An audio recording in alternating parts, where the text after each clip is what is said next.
C'est un message que j'intitule Un encouragement pour les pauvres et les infirmes. Un encouragement pour les pauvres et les infirmes.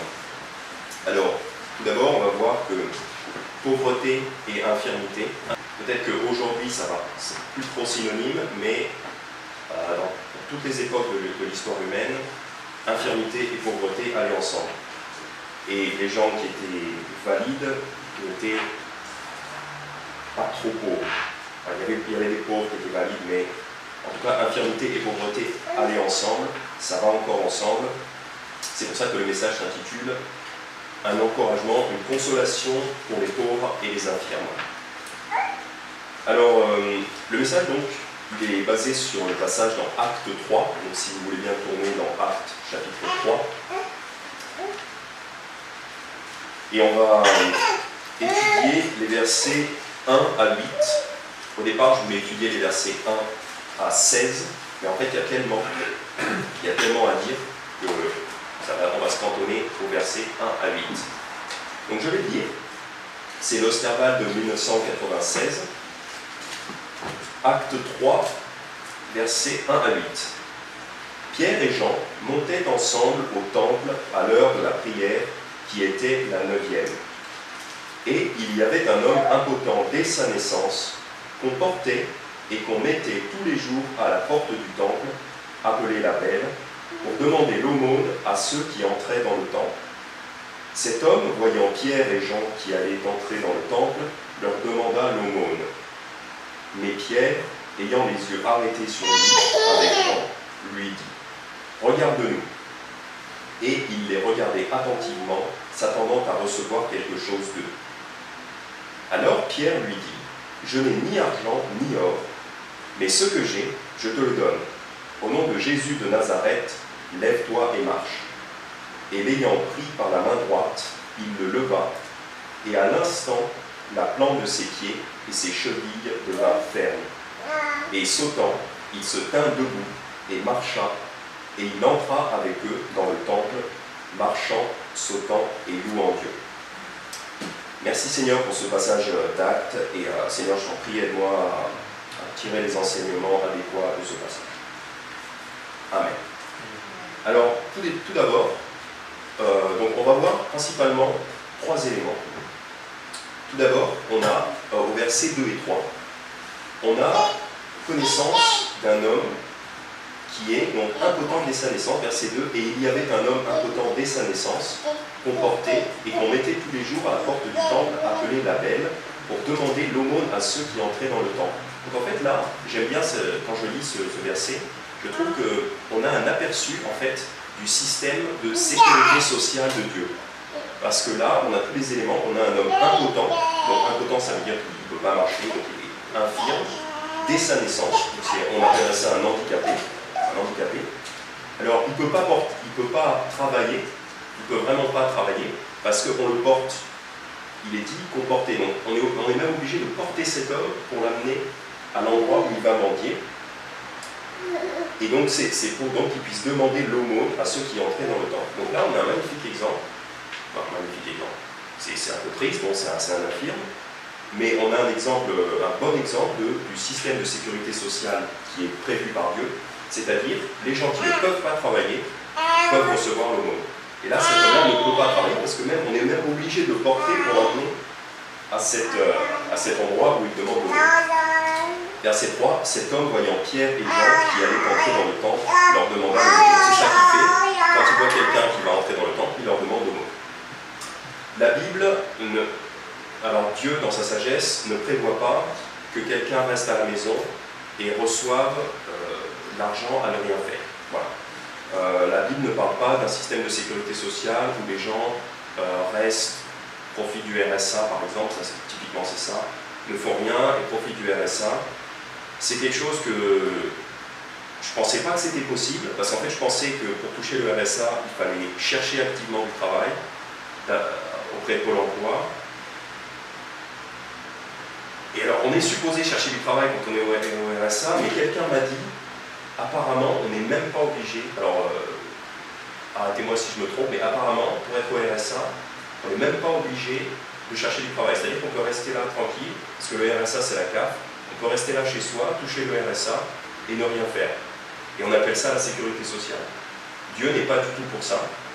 Alors attention, là on ne parle pas du chômage, on ne parle pas de la retraite, parce que si vous avez cotisé pour le chômage, si vous avez cotisé pour la retraite, même si vous avez cotisé pour le RSA, c'est acceptable de recevoir ces choses, parce que le système social français vous le permet, donc c'est tout à fait acceptable. Par contre, la personne qui ne veut pas travailler, la personne valide qui ne veut pas travailler, et en fait il y en a qui gardent et touchent le RSA par exemple, ou alors leurs parents payent pour eux. Par exemple, ça peut être des jeunes hommes qui restent chez leurs parents qui ne veulent pas travailler. Dieu est totalement contre ça et c'est méchant de faire ça. Voilà. Mais c'est vraiment différent, c'est différent du chômage et de la retraite. Chômage et retraite, vous y avez droit, vous avez cotisé pour, le système français vous le permet, vous avez tout à fait le droit de le prendre. Là, ce qui n'est pas prévu par Dieu, c'est quelqu'un qui reste à la maison et qui ne veut pas travailler. La différence, elle est là. La différence, c'est quelqu'un qui ne veut pas travailler, ne devrait pas recevoir d'argent, d'aide. Mais si vous avez cotisé pour des choses, c'est ok de prendre ces choses. La différence, elle est dans l'attitude de la personne. Vous pouvez y aller si vous voulez, mais je vais lire dans 2 Thessaloniciens chapitre 3. 2 Thessaloniciens chapitre 3, versets 10, 11 et 12. Donc là, on a le système donc, de sécurité sociale prévu par Dieu. 2 Thessaloniciens 3, versets 10, 11 et 12. Donc c'est l'apôtre Paul qui parle à une église. Donc il y avait plusieurs personnes dans cette église qui avaient des conduites déréglées. Et cette conduite déréglée, c'était des gens qui ne voulaient pas travailler. Car aussi, lorsque nous étions chez vous, nous vous déclarions expressément que si quelqu'un ne veut pas travailler, et c'est ça la clé, si quelqu'un ne veut pas travailler, il ne doit pas non plus manger. Cependant, nous apprenons que parmi vous, quelques-uns vivent dans le désordre, ne travaillent point et s'occupent de choses inutiles. Or, ceux-là, nous les invitons et nous les exhortons par notre Seigneur Jésus-Christ à travailler avec tranquillité afin de manger leur propre pain. Donc c'est ça la situation pour les hommes. Les hommes doivent travailler avec tranquillité, c'est-à-dire taisez-vous et mettez-vous au boulot, afin de manger leur propre pain. Voilà, pour pas que quelqu'un nous nourrisse, alors que nous on ne fait rien. Non, c'est pas du tout ça. Le programme de Dieu, c'est que les hommes travaillent pour manger leur propre pain. Et au verset 11, il nous dit, voilà, quelques-uns vivent dans le désordre, ne travaillant point. Donc ne pas travailler, c'est du désordre. Et donc, au verset 10, c'est très simple, si quelqu'un ne veut pas travailler, il ne doit pas non plus manger. Donc pour les hommes, pour résumer un peu tout ça, il y a 2 solutions. Il y a 2 solutions qui vont se diviser en 2, donc 4 solutions. Soit vous êtes physiquement apte, si vous êtes physiquement apte à travailler, soit vous travaillez, donc ça c'est ce qui est prévu par Dieu, soit vous mourrez de faim. On parle de quelqu'un qui est physiquement apte, on ne parle pas d'un handicapé. Un handicapé ne peut pas travailler. Quelqu'un qui est physiquement apte, soit il travaille, et dans ce cas il mange, c'est ce que veut Dieu, soit il ne doit pas non plus manger. Il ne doit pas manger, il doit mourir de faim. Deuxième cas, la personne est handicapée, infirme, donc on ne va pas rentrer dans les détails, mais soit c'est sa famille qui prend soin de lui, soit c'est demander l'aumône. Voilà. Demander l'aumône, et c'est tout à fait légitime de demander l'aumône quand on ne peut pas travailler. C'est pas qu'on ne veut pas travailler, mais c'est qu'on ne peut pas travailler. C'est tout à fait légitime de demander l'aumône. Et on a un bon exemple de ça, donc en Actes chapitre 3, donc cet homme, il est dans la chose normale. C'est normal ce qu'il fait, c'est absolument normal de demander l'aumône. C'est probable qu'il voudrait travailler, mais il ne peut pas. Nous autres qui pouvons travailler, le Seigneur nous commande de travailler. Voilà. C'est très méchant de profiter de quelqu'un d'autre. Voilà, ça part d'une mauvaise attitude, de profiter de quelqu'un d'autre, et quelqu'un qui travaille à notre place pour nous nourrir, c'est très méchant. Encore une fois, je précise, on ne parle pas du chômage. Si vous avez droit au chômage, n'hésitez pas à prendre le chômage. Prenez le chômage. Mais ce qui compte, c'est l'attitude. Est-ce que vous voulez travailler ou est-ce que vous voulez profiter de quelqu'un d'autre? C'est ça qui compte. Et en plus, le Seigneur veut que nous aidions de telles personnes. Le Seigneur veut que que les gens fassent preuve de miséricorde et justement aident les personnes qui sont dans le besoin. On peut aller dans Éphésiens chapitre 4, verset 28. Donc en Éphésiens chapitre 4, verset 28, la Bible nous dit, donc c'est même un commandement, que celui qui dérobait ne dérobe plus, mais qu'il travaille plutôt de ses mains à quelque chose de bon, afin qu'il ait de quoi donner à celui qui est dans le besoin. Donc le Seigneur reconnaît qu'il y aura des gens dans le besoin. Des gens qui ne peuvent pas travailler ou qui sont dans une mauvaise passe, il peut y avoir des gens dans une mauvaise passe. Voilà. Celui qui dérobait, donc en langage moderne ce serait celui qui profitait du système, celui qui vivait au crochet de ses parents ou qui profitait du système, que celui-là ne fasse plus ça, que celui-là ne dérobe plus, mais au contraire qu'il travaille de ses mains à quelque chose de bon, afin qu'il ait de quoi donner. Donc le Seigneur veut que l'on donne, afin qu'il ait de quoi donner à celui qui est dans le besoin, parce qu'il y aura toujours des gens dans le besoin, et le Seigneur veut que l'on donne et que l'on aide à ces gens-là. Surtout s'il y a des frères et des sœurs parmi nous qui ont des besoins, qui sont dans la difficulté, le Seigneur veut qu'on les aide. Voilà. Mais le Seigneur dit à celui qui est dans le besoin, il ne dit pas d'aider les paresseux, voilà, parce que la paresse, c'est quand même un péché assez grave, et le Seigneur ne veut pas qu'on aide les paresseux, le Seigneur veut qu'on aide ceux qui sont légitimement dans le besoin. Voilà. Je vais vous dire quelques proverbes qui appuient ces choses-là, donc le fait que l'Éternel veut que nous donnions à ceux qui sont dans le besoin. Proverbe 19, 17, celui qui a pitié du pauvre prête à l'Éternel et il lui rendra son bienfait. Donc celui qui a pitié du pauvre, c'est-à-dire si j'ai pitié d'un pauvre et que je lui donne, donc que je lui donne de l'argent, je prête à l'Éternel, donc ça veut dire que l'Éternel voit ça, et quelque part il me récompensera d'une autre manière, ou plus tard, et en tout cas l'Éternel n'oubliera pas ça. Proverbe 22, verset 9, l'œil bienfaisant sera béni, parce qu'il aura donné de son pain aux pauvres. Donc l'œil bienfaisant, si mon œil, si je vois un pauvre, et que je lui fais du bien, donc l'œil bienfaisant, si je vois quelqu'un qui est pauvre, et que du coup je lui fais du bien, eh ben, je serai béni, l'œil bienfaisant sera béni, parce qu'il aura donné de son pain aux pauvres. Donc le Seigneur bénit si nous donnons des ressources à ceux qui sont dans le besoin. Voilà. Et Proverbe 14, 31, celui qui fait tort aux pauvres déshonore celui qui l'a fait, mais celui-là l'honore qui a pitié du nécessiteux. Donc celui qui fait tort aux pauvres, c'est-à-dire si vous ne donnez pas à ceux qui ont besoin, vous déshonorez celui qui l'a fait, c'est-à-dire le Créateur. Vous déshonorez le Créateur.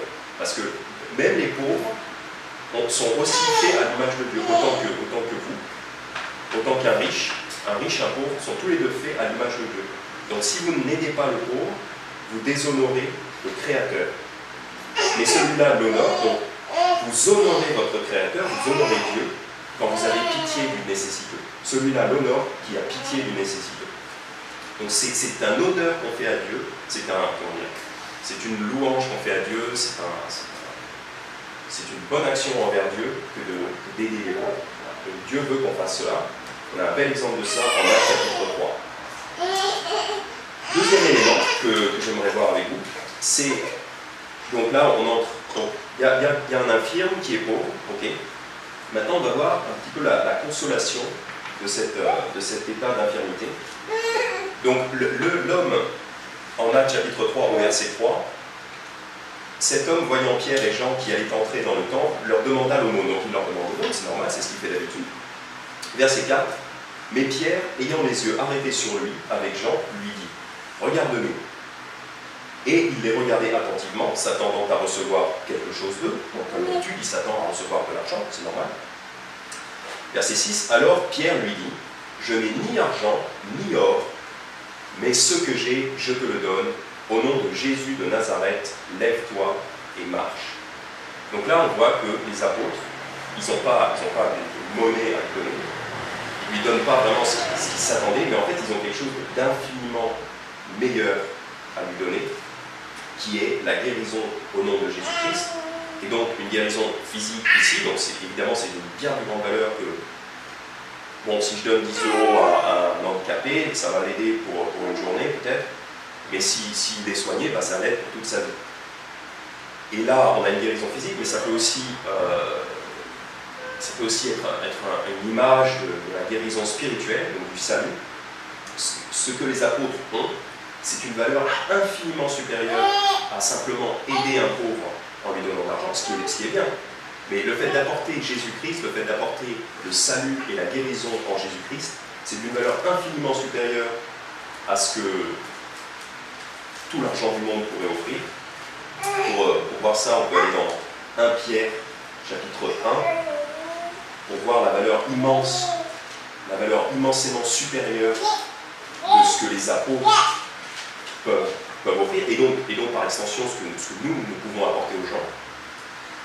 Donc la consolation du pauvre, elle est là. La consolation du pauvre, elle est que les richesses de ce monde, ok, on en a besoin, ok, voilà, c'est nécessaire et tout ça, mais le pauvre peut recevoir bien plus. Le pauvre peut recevoir le salut en Jésus-Christ, et le pauvre, une fois qu'il est sauvé, peut apporter le salut en Jésus-Christ. Donc même si monétairement je suis pauvre, et que donc, je ne peux pas forcément faire grand-chose, je ne peux pas forcément aider beaucoup de gens, j'ai quand même, si je suis moi-même sauvé, j'ai quand même quelque chose d'une valeur qui est tellement supérieure à l'argent monétaire qu'en fait, je peux apporter ça aux autres, en fait, je peux leur faire beaucoup plus de bien que si c'était juste de l'argent monnaie. Donc, on voit ça dans 1 Pierre chapitre 1, au verset 18, des versets 18 à 21. Donc 1 Pierre chapitre 1, versets 18 à 21. Sachant que vous avez été rachetés de la vaine manière de vivre que vous aviez hérité de vos pères, non par des choses périssables comme l'argent et l'or, mais par un précieux sang, comme d'un agneau sans défaut et sans tache, Christ, destiné déjà avant la création du monde, et manifesté dans les derniers temps à cause de vous, qui, par lui, croyez en Dieu, qui l'a ressuscité des morts, et l'a glorifié, afin que votre foi et votre espérance fussent en Dieu. Donc là, il nous dit, surtout au verset 18-19, voilà, donc vous n'avez pas été rachetés. Autrement dit, vous n'avez pas été sauvés avec des choses périssables comme l'argent et l'or. Donc là, on remet les richesses matérielles à leur juste place, c'est-à-dire nécessaires, mais qui n'ont finalement aucune valeur au regard de l'éternité.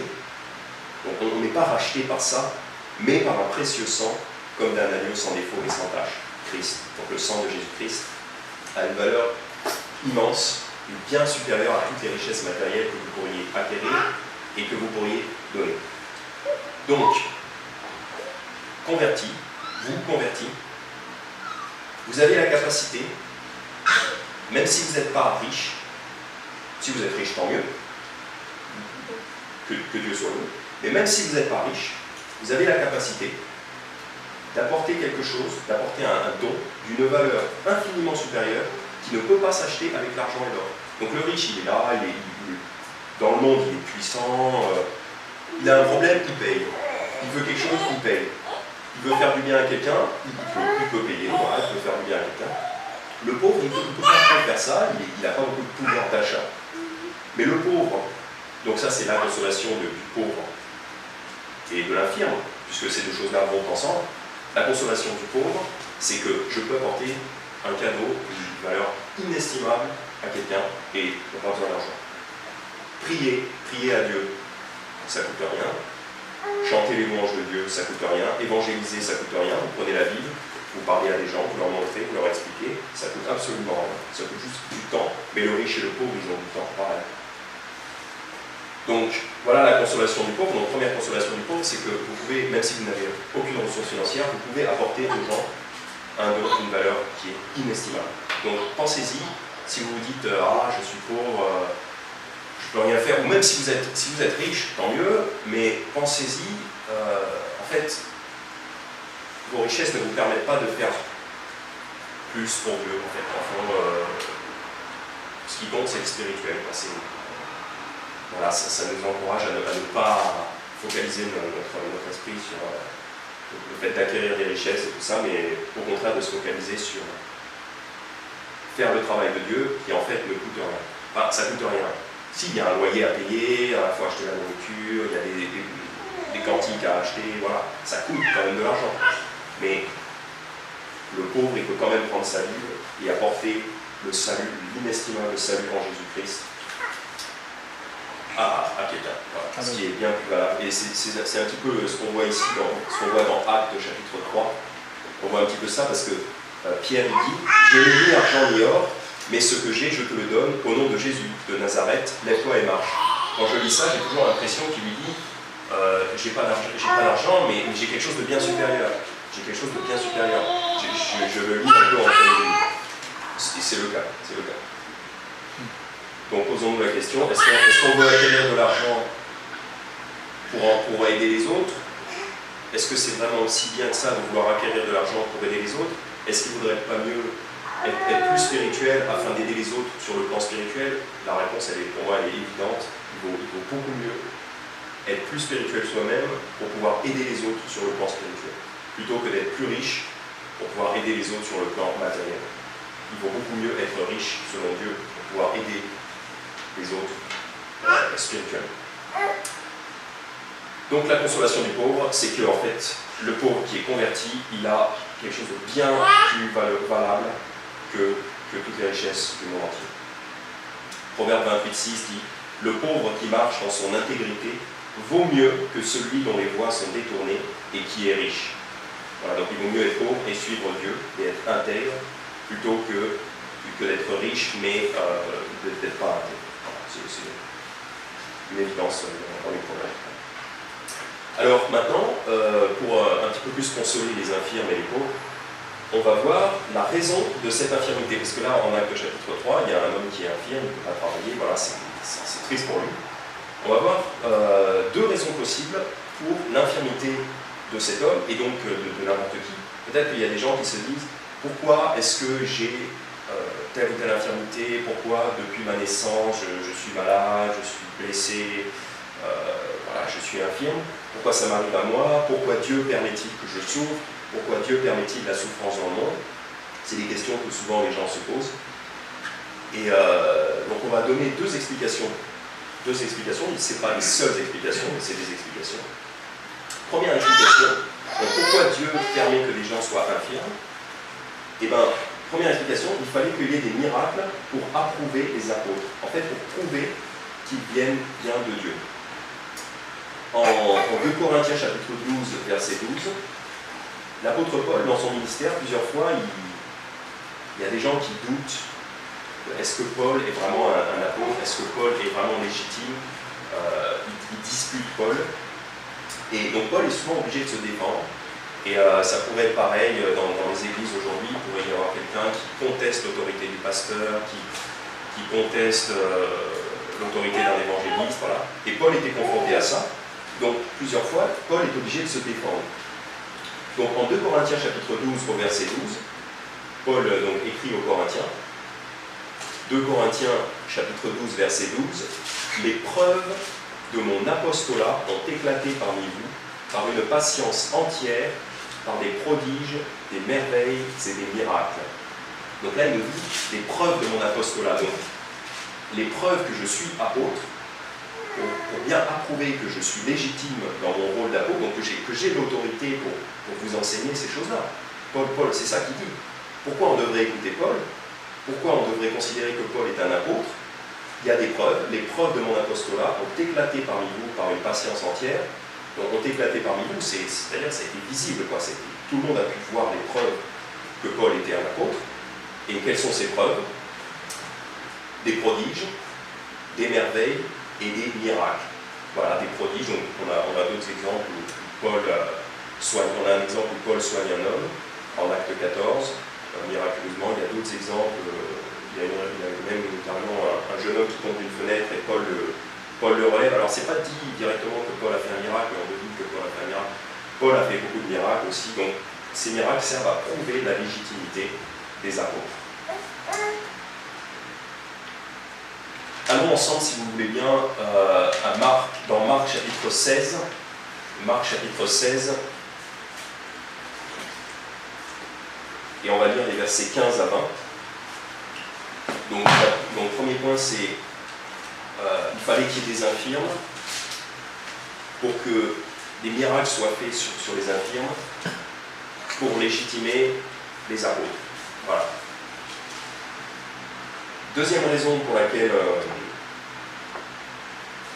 deuxième élément donc, qui a rapport avec le fait de légitimer donc, les apôtres. Marc chapitre 16, versets 15 à 20. Donc c'est quand Jésus-Christ donne bien sûr ses instructions à ses disciples.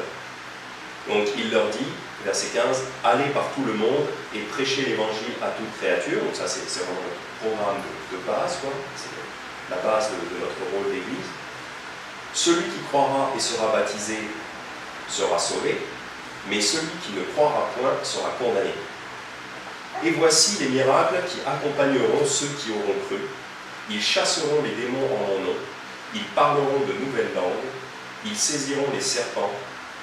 Quand ils auront bu quelques breuvages mortels, il ne leur fera point de mal. Ils imposeront les mains aux malades et ils seront guéris. » Le Seigneur, après leur avoir parlé, fut élevé au ciel et il s'assit à la droite de Dieu.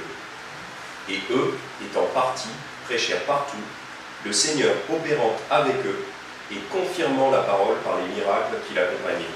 Donc c'est ça l'élément principal, c'est qu'au verset 20, donc le Seigneur opère avec eux, il confirme la parole par les miracles. Donc les miracles sont là pour confirmer la parole. Donc quelque part, ça répond.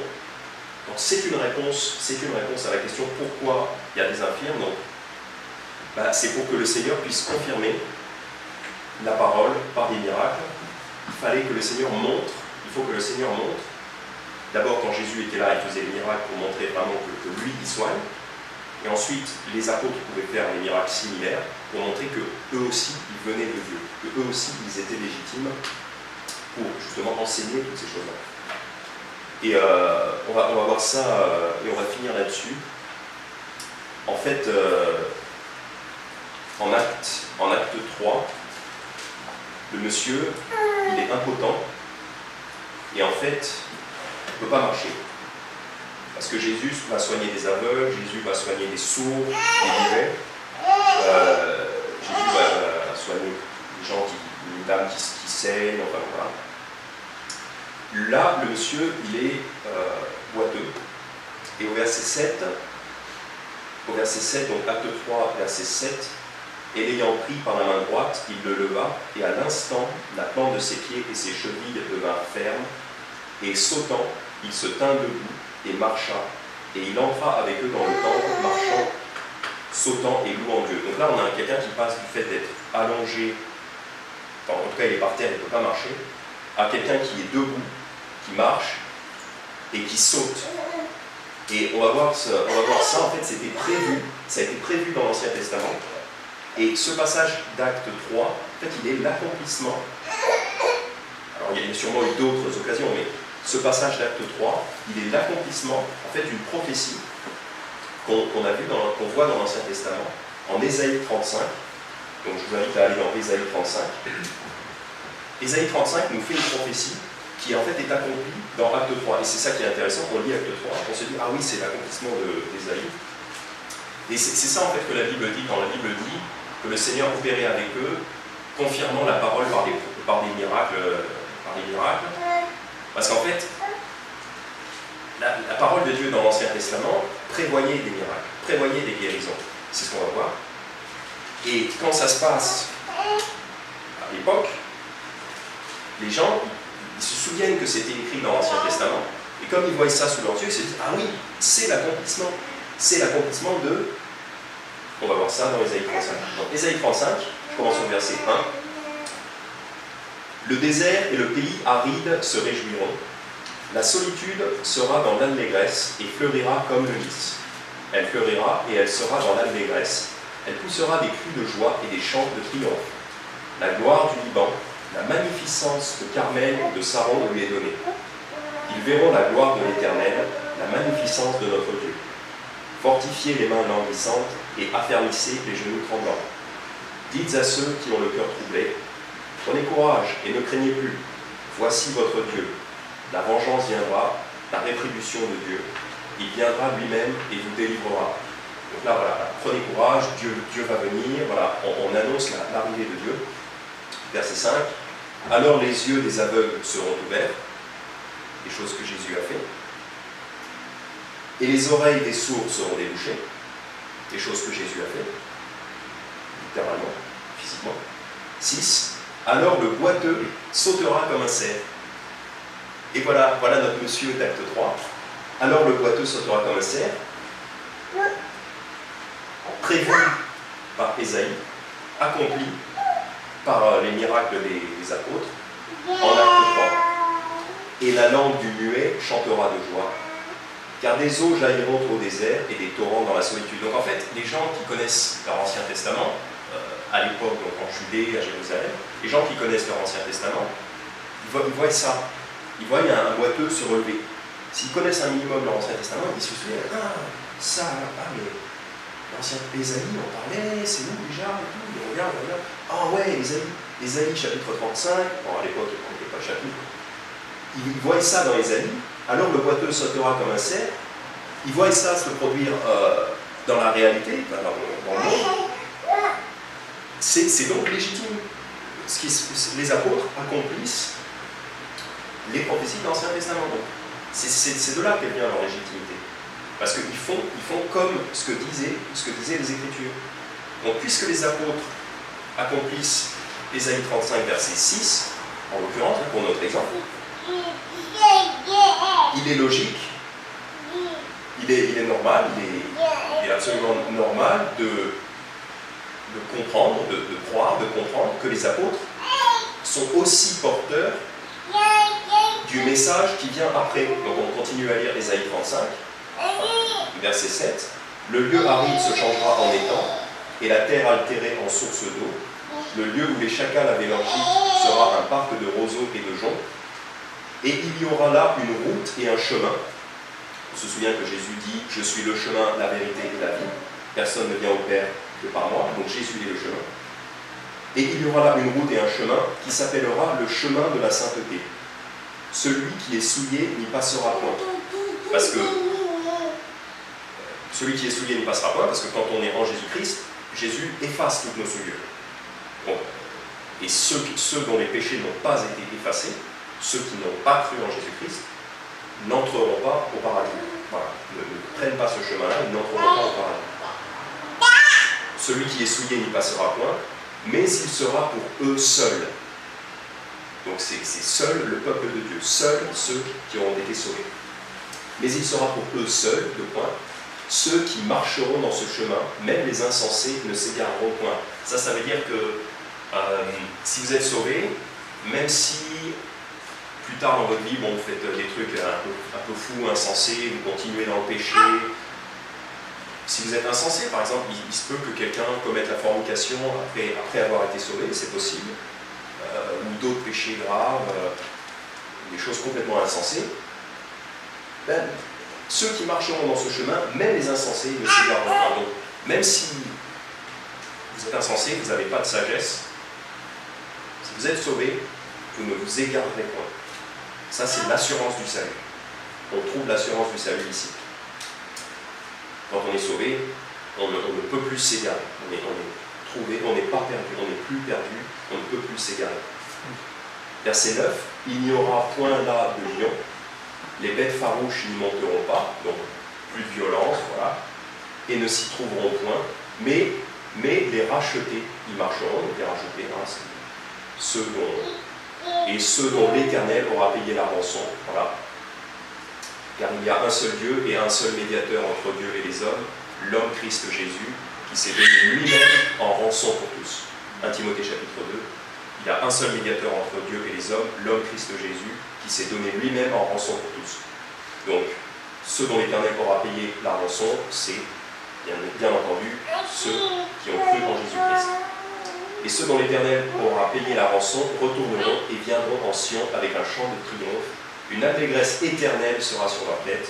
Ils obtiendront la joie et l'allégresse, et la douleur et le gémissement s'enfuiront. Plus de violence, plus de souffrance, plus de tristesse, une assurance du salut, voilà, le fait qu'on soit racheté, on est racheté en Jésus-Christ. C'est l'évangile qui est là, en Ésaïe 35. Donc, quand on a en acte 3, donc à l'époque, et aujourd'hui encore, parce qu'on peut lire ces choses-là, Quand on est témoin d'un tel événement, une guérison miraculeuse comme ça, on se souvient d'Ésaïe. Ésaïe prévoyait la guérison miraculeuse. Et quand on regarde ce qu'il y a après, et on se dit, les gens qui sont porteurs de cette guérison miraculeuse sont aussi porteurs de l'Évangile. C'est ça la légitimité. C'est pour ça qu'en fait les miracles légitiment les apôtres, les miracles rendent les apôtres légitimes, parce qu'on voit que ces choses-là vont ensemble. Guérison miraculeuse va avec évangile. Évangile spirituel. Et donc, pour finir, au verset 7, l'ayant pris par la main droite, il le leva, et à l'instant, donc il n'y a pas de délai, voilà, c'est comme la guérison, elle est instantanée, et à l'instant, la plante de ses pieds et ses chevilles devinrent fermes. Donc la guérison de monsieur, elle est instantanée, c'est comme le salut c'est instantané, au moment où on croit, on est sauvé. Verset 8, et sautant, ça c'est génial parce qu'il se met à sauter, là, vraiment il vit, c'est comme quand Jésus dit en Jean chapitre 10, je suis venu pour que mes brebis aient la vie et qu'elles aient la vie en abondance. Il nous donne la vie éternelle, mais en plus il veut qu'on se réjouisse et qu'on saute et qu'on vive, voilà, qu'on vive pleinement. Et c'est ce qui est dit au verset 8, acte 3, verset 8, et sautant. Donc là, il manifeste sa joie, il saute, il en profite, parce qu'il n'a jamais sauté de sa vie. Et sautant, il se tint debout et marcha, et il entra avec eux dans le temple, marchant, sautant et louant Dieu. Quelqu'un qui a été guéri, après avoir été guéri, et qu'il est joyeux, il loue Dieu. Ben nous, pareillement, après avoir été sauvés, on est joyeux, sauvé spirituellement, on est joyeux, donc on devrait louer Dieu avec joie. Et c'est ce qu'on fait dans nos églises. Voilà, donc la consolation des pauvres. Donc, il y a des pauvres. Jésus même a dit, donc, en conclusion, Jésus a dit, vous aurez toujours des pauvres avec vous, mais moi, vous ne m'aurez pas toujours. Mais il a dit, vous aurez toujours des pauvres avec vous, donc des pauvres, il y en aura toujours. Le Seigneur veut qu'on assiste les pauvres. Pauvres, infirmes, ça va ensemble. Ne pas confondre pauvres et paresseux, voilà. Mais le Seigneur veut qu'on assiste les pauvres. Et la consolation du pauvre, alors on n'a pas fini, il y a d'autres choses, mais on va voir ça après. La consolation du pauvre, c'est que pauvres ou riches, spirituellement, ils ont le même statut, ils peuvent quand même si vous êtes pauvre, votre consolation, c'est que vous pouvez quand même apporter quelque chose d'inestimable au monde, et cette chose-là, c'est l'évangile. Que vous soyez pauvre, ça ne vous freine pas du tout pour apporter l'évangile au monde. Pourquoi est-ce que je suis infirme? Pourquoi est-ce que j'ai subi ces choses-là? Pourquoi Dieu permet-il que je subisse ces choses-là? Une des raisons, c'est que il faut qu'il y ait de la souffrance pour légitimer les apôtres dans leur action. Et quelque part, ça nous pousse à nous attendre à Dieu. Parce que s'il n'y avait pas de souffrance, on n'aurait pas besoin de Dieu. Et on ne s'attendrait pas à Dieu. Voilà. Mais là, surtout, ce qu'on a vu, c'est il fallait qu'il y ait des pauvres et des infirmes pour légitimer l'action de Dieu et pour prouver que l'action de Jésus et ensuite l'action des apôtres était vraiment venait de Dieu. On verra d'autres explications. Pourquoi Dieu permet-il la souffrance? Pourquoi Dieu a-t-il permis que je sois infirme? On verra ça la prochaine fois. Voilà. Merci et que Dieu vous bénisse. Je vous garantis une bonne semaine.